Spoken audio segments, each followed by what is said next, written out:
নমস্কার, ফিউচারস্কেপ with SR এই YouTube চ্যানেলে সবাইকে স্বাগত।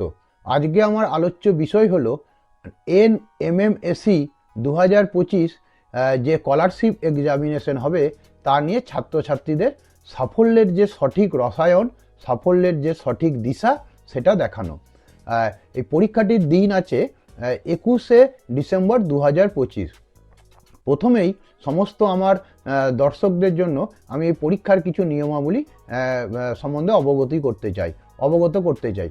সেটা হলো সেন্ট্রাল সেক্টর ন্যাশনাল মিন্স কাম মেরিট স্কলারশিপ এক্সামিনেশন 2025 এটি দিতে পারে বর্তমানে 2025 সালে যারা ক্লাস 8-এর ছাত্র বা ছাত্রী, যারা লাস্ট ইয়ারে 7-এর পরীক্ষায় 55% নাম্বার পায় এবং SC ST এবং ডিসেবল চিলড্রেনদের এক্ষেত্রে 5% রিল্যাক্সেশন থাকে। এবং আরও একটি গুরুত্বপূর্ণ বিষয় আছে, যাদের পারিবারিক আয় বার্ষিক 3.5 লাখের মধ্যে।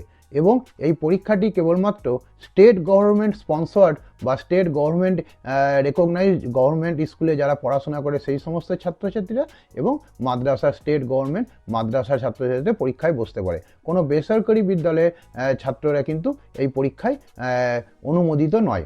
এবং প্রথমেই এই পরীক্ষার যে সিলেবাস সেটা নিয়ে আমি বলতে চাই। এক্সামিনেশন প্যাটার্ন হচ্ছে 90 নম্বরে একটা মেন্টাল এবিলিটি টেস্ট থাকবে, MCQ টাইপ। 90 নম্বরে, টাইম হচ্ছে 90 মিনিট এবং কোশ্চেনও থাকবে 90টা। এবং একইভাবে সেকেন্ড হবে স্কলাস্টিক অ্যাপটিটিউড টেস্ট থাকবে, সেটাও MCQ টাইপের।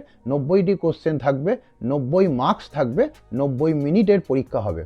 কোনো ধরাবাঁধা সিলেবাসের ওপরে এই পরীক্ষাটি হয় না, তবে ক্লাস 7 এবং 8-এর যদি বিষয়গুলি খুব ভালো করে পড়া যায় তবে সাফল্য পাওয়ার সম্ভাবনা অনেকটাই বেশি। এবং স্কলাস্টিক অ্যাপটিটিউড টেস্টের যে সিলেবাস সেটা হচ্ছে যে mathematics, physical science, life science, history এবং জিওগ্রাফি। এবং আরও একটি গুরুত্বপূর্ণ বিষয় হলো এই পরীক্ষায় কোনো নেগেটিভ মার্কিং নাই। আবার বলছি, এই পরীক্ষায় কোনো নেগেটিভ মার্কিং নাই। এবং এই বিষয়ে কম্পিটিটিভ পরীক্ষাগুলির বিষয়ে আমার যে অভিজ্ঞতা তাতে বলতে পারি মোটামুটি কাট অফ বা সেফ স্কোর 120 অ্যান্ড অ্যাবাভ। 120-র নিচে এবং অল ক্যাটেগরির জন্য বলছি 120 অ্যান্ড অ্যাবাভ মোটামুটি কোয়ালিফাই বা স্কলারশিপ পাওয়ার জন্য সেফ স্কোর। এবং তার বেশি পেলে তো ভালোই। সুতরাং এবং এই বছর আরেকটি তথ্য সংযোজন করতে চাই, জেলাভিত্তিক কোটা নিয়ে পশ্চিমবঙ্গে অর্থাৎ আমাদের রাজ্যে এবছর 7250টি ছাত্রছাত্রী স্কলারশিপ পাবে।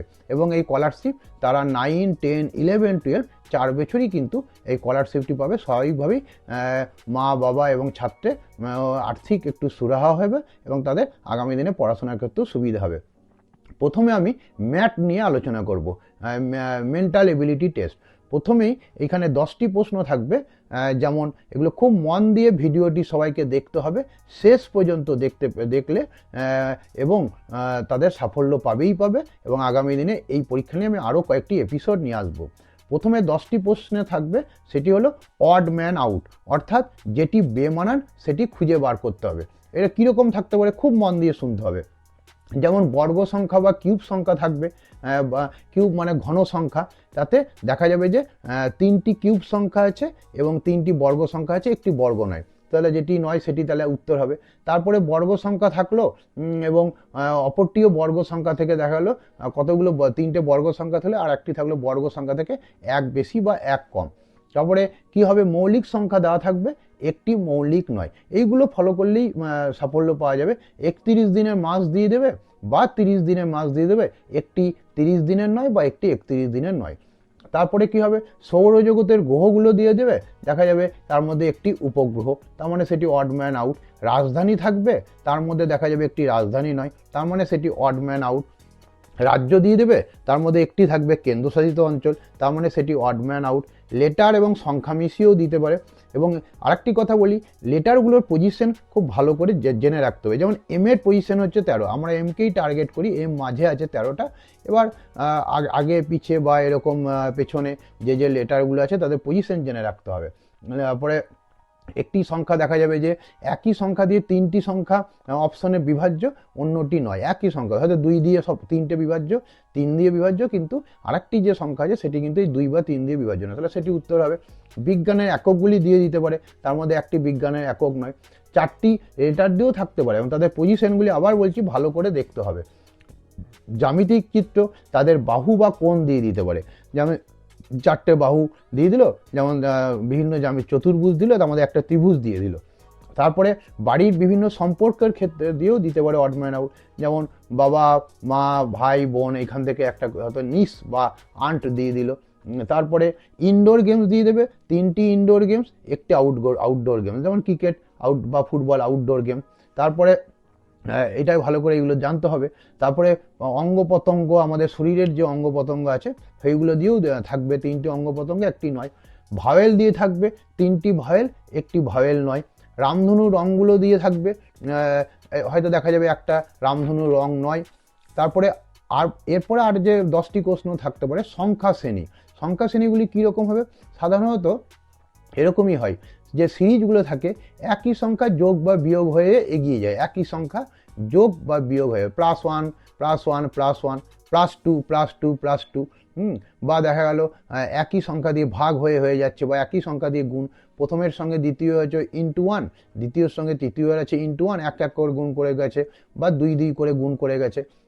তারপরে হবে একই সংখ্যা যোগ, বা এবার এরকমও সিরিজ থাকে যে প্রথম সংখ্যার সঙ্গে *2 +1, দ্বিতীয় সংখ্যার সঙ্গে *2 +1, আবার তৃতীয় সংখ্যার সঙ্গে *2 +1, বা হতে পারে *2 -1। আমি রিলেশনগুলো বলছি কেমন ধরনের সিরিজ হয়, আমি এই ধরনের এপিসোড আরও নিয়ে আসবো। তারপরে বর্গ সংখ্যা দিয়ে সিরিজ হবে, মানে 2 স্কোয়ার 3 স্কোয়ার বেড়ে যাচ্ছে, 4 স্কোয়ার 5 স্কোয়ার, তাহলে তারপরেরটা অবশ্যই 6 স্কোয়ার হবে। তারপরে আবার হতে পারে কিছু সিরিজ থাকলো যেগুলি উল্টে যাবে, যেমন প্রথমে থাকলো 23, তারপরে হয়ে গেল 32, তারপরে থাকলো 24, তারপরে হয়ে গেল 42, তারপরে দিল হয়তো 56, তাহলে তারপরেরটা নিশ্চয়ই 65 হবে। এরকম সিরিজ থাকে। তারপরে দুটি সংখ্যার মধ্যে অন্তর বেড়ে যায়, আমি যেমন বললাম সেম যোগ সংখ্যার যোগ বা বিয়োগ থাকে *2 +1 বা *2 -1, বা এই যোগটা কিন্তু বেড়ে যায়। যেমন একটা উদাহরণ দিতে পারি, 1 3 6 10, 1-এর সঙ্গে 3 কত হলো? 2 যোগ হলো, 3-এর সঙ্গে 6 কত হলো? 3 যোগ হলো, তাহলে প্রথমে 2 যোগ হয়েছিল, পরে 3 যোগ হলো, মানে 1 বেড়ে গেল। তারপর এটা 6 10, তার মানে 4 যোগ হলো, তাহলে এই যে যোগটা এটাও কিন্তু বেড়ে যায়। আবার কখনো দেখা যায় একটাই প্রবলেমের মধ্যে দুটো সিরিজ কিন্তু মেশানো থাকে, ওই দুটো সিরিজেই কিন্তু আলাদা নিয়ম থাকে, তাহলে ওই সিরিজটাকে দুটো সিরিজকে প্রথমে বুঝে নিতে হবে। দেখা গেলো দুটো সিরিজের মধ্যে কিন্তু একই সংখ্যা যোগ হয়ে এগিয়ে গেছে। আবার আগেও বলেছি একই সংখ্যা দিয়ে ভাগ করে যাবে, কমে যাবে সেক্ষেত্রে। হ্যাঁ, এইটা হচ্ছে সংখ্যা শ্রেণী, খুব মন দিয়ে শুনতে হবে। আর কিছু থাকে অক্ষর শ্রেণী, অক্ষর শ্রেণীগুলো দিয়ে শূন্যস্থান পূরণ করতে হয়। যেমন এটা তো একটু সহজই থাকে, যেমন A-BBC-AAB সব স্মল লেটারে, আবার ড্যাশ। এবার এইখানে দেখা যাবে একটা এমন করে সমস্ত লেটারগুলোকে কাউন্ট করে এমন করে কাট আপ করতে হবে যাতে একটা রিলেশন থাকে। যেমন রিলেশনটা লাস্টে কী হবে, যদি ঠিক লেটার বসে ABB, বা দেখা গেলো BBC, এই রিলেশনটা কিন্তু খুঁজে বার করতে হবে, এমন করে লেটারগুলো বসিয়ে যাব। তারপরে কিছু ছবি থাকবে যেটি নির্দিষ্ট সংখ্যা বা বর্ণমালাগুলিতে একটি নির্দিষ্ট নিয়মে এগোবে, সেটা খুঁজে বার করবে, মানে ফিগার দিয়ে দেবে। ছবির মধ্যে অনেক সংখ্যা আছে, তাদের মধ্যে একটা নির্দিষ্ট নিয়ম আছে, সেটা খুঁজে বার করতে হবে। নিয়ে একটা জিজ্ঞাসা চিহ্ন থাকলে ওই জিজ্ঞাসা চিহ্ন ওই নির্দিষ্ট নিয়মটা যেটা খুঁজে বার করলাম সেটা দিতে হবে। এতে বর্গের নিয়ম থাকে, একই সংখ্যা দিয়ে গুণ বা ভাগ থাকে, ওপর নিচে যোগ থাকে, হ্যাঁ, বা ভেতরগুলোর যোগটা হয়ে বাইরে হয়, এইসব বিভিন্ন নিয়ম কিন্তু এগুলো বারবার প্র্যাকটিস করতে হবে। আবার দুটি যোগ করে দেখা গেলো ওপর নিচে যোগ করে 1 বিয়োগ, বা 3টি যোগ করা হলো, 3টি যোগ করে যেটা পাওয়া গেলো সেটি উত্তর হবে, এগুলো থাকে। তারপরে ভেন ডায়াগ্রাম থাকবে, যেমন সার্কেল থাকবে, 3টে সার্কেলের মধ্যে সম্পর্ক থাকবে, সার্কেলগুলো হয়তো রিলেটেড আছে, একটা বড় সার্কেলের মধ্যে একটা ছোট সার্কেল আছে, তারপরে আর একটা সার্কেল আছে, এটাকে ভেন ডায়াগ্রামে চিত্র দিই। যেমন আমি একটা উদাহরণ দিতে পারি, কলকাতা, ওয়েস্ট বেঙ্গল, ইন্ডিয়া, তাহলে এই চিত্রটা কী হবে, একটা বড় সার্কেল সেটা ইন্ডিয়া, তার মধ্যে একটা ছোট সার্কেল ওয়েস্ট বেঙ্গল, তার মধ্যে একটা ছোট সার্কেল কলকাতা, মানে 3টে সার্কেল একটার ভিতরে একটা, এরকম। আবার দুটোর সঙ্গে রিলেশন থাকতে পারে, যে কলকাতা ওয়েস্ট বেঙ্গল নিয়ে দেখা গেলো একটা অন্য দেশের কোনো একটা শহর দিয়ে দিল, ঠিক আছে, যেমন ঢাকা, তাহলে কলকাতা ওয়েস্ট বেঙ্গল, তাহলে ওয়েস্ট বেঙ্গলের মধ্যে কলকাতা হলো, ঢাকা, তাহলে দুটো বৃত্ত হয়ে গেলো, 3 নম্বর বৃত্তটা আলাদা সেপারেট থাকবে, কোনো টাচ থাকবে না। আরও কিছু 5টা কোশ্চেন থাকে, ছবি দিয়ে দেবে, 4টি ছবি একই থাকবে, একটি চিত্র আলাদা হবে, এই আলাদা ছবিগুলি কিন্তু খুঁজে বার করতে হবে। 4টি চিত্র কিন্তু একই থাকবে, একটি চিত্র আলাদা হবে, সেটিকে খুঁজে বার করতে হবে। আবার থাকে ছবিগুলির প্রতিবিম্ব হিসাবে আয়নায় যেমন দেখা যাবে সেটিকে বুঝতে হবে, ছবিগুলির প্রতিবিম্ব হিসাবে দেখা যায় আয়নায় যেটা হবে সেটাকে খুঁজে বার করতে হবে। আবার হতে পারে ছবিগুলি প্রতিবিম্ব হিসেবে জলে দেখা যাবে, সেটাকে খুঁজে বার করতে হবে, ছবিগুলির প্রতিবিম্ব জলে ফেললে কেমন হয়। এই প্রতিবিম্ব গুগলে সার্চ করে দেখে নিতে হবে, লেটারগুলো মেন কিছু লেটার এবং সংখ্যাগুলো আয়নায় সামনে দাঁড় করালে, আয়নায় ধরলে কেমন তার রূপ হয়, এগুলো কিন্তু গুগলে সার্চ করলে পাওয়া যায়। কিছু লেটার এবং কিছু সংখ্যা 1 থেকে 9 অবধি, জিরো তো নো চেঞ্জ, 1 থেকে 9 অবধি দেখে রাখতে হবে। তো এই ধরনের হচ্ছে এমসিকিউ মেন্টাল যেটা এবিলিটি টেস্ট আছে সেটা। এই প্রসঙ্গে আমি সবার শেষে বলতে পারি, একটি বই করলে, যে বইটি খবর কিন্তু এই ধরনের যারা পরীক্ষা দেয় তারা আমরা দেখেছি যে খুব সেরকম কোয়ালিটি সম্পন্ন বই নয়, এরকম বই ফলো করে এবং সেটাকেই বারবার করে। হ্যাঁ, যে বইটি কিন্তু কোনো মানে কথায় বললে যার কোনো দরই নাই, হাতের সামনে পাচ্ছে, দোকানে যাচ্ছে, বইটি বলছে এটি NMMSE পরীক্ষার জন্য। আমার মনে হয় আমি একটি বই সাজেস্ট করব, সেই বইটির দাম অনেক বেশি, কিন্তু বইটি করলে আগামী দিনে যত কম্পিটিটিভ পরীক্ষা আছে মেন্টাল এবিলিটি টেস্ট বা রিজনিংয়ে, তারা কিন্তু এই একটি বই করলে অনেক দিন চলে যাবে, অনেক পরীক্ষায় সে কিন্তু এই একটি বই, আর কোনো বই কেনার দরকার নেই। বলা যেতে পারে এই বইটি হলো সব বইয়ের মূল বই। বইটির নাম মানে লেখক হচ্ছে RS আগরওয়াল। RS আগরওয়ালের রিজনিং পাওয়া যায়, রিজনিং বইটি খুব মোটা, পুরোটা তোমাদের দরকার নেই, দামও অনেক বেশি।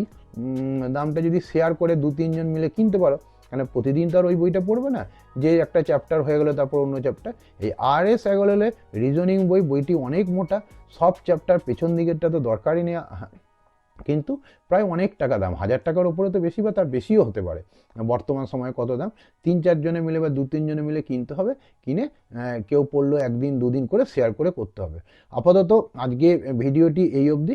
আগামী দিনে আমি আরও স্কলাস্টিক অ্যাপটিটিউড টেস্টের সম্বন্ধে আলোচনা করব এবং এই ম্যাথ নিয়েও আরও আলোচনা করব। আপাতত যেহেতু 21 তারিখ পরীক্ষা, এই ধরনের জিনিসগুলি আপাতত প্র্যাকটিস করো।